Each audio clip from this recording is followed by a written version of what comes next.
প্রিয় গাছ দেখছেন আমাদের মেশিন পুরোপুরি খোলাই করা শেষ হয়ে গেছে। তো খুলে রাখছি আমি, তো দেখতেই পারতেছেন এখানে সব রয়েছে আমাদের fly wheel, ignition coil,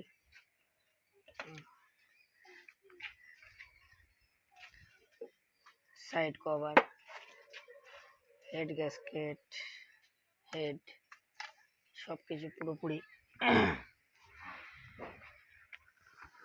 ক্যাম্পিনিয়াম, carburettor সব খোলানো শেষ হয়ে গেছে। তো আমরা যে সমস্যা আগে আলোচনা করেছিলাম, যে এর সমস্যা হলো যখন মেশিনটা লোড হয়ে যায়, মানে অর্থাৎ জল পাম্পে এসে যায়, তখন কি হচ্ছে পুরোপুরি বন্ধ হয়ে যায়।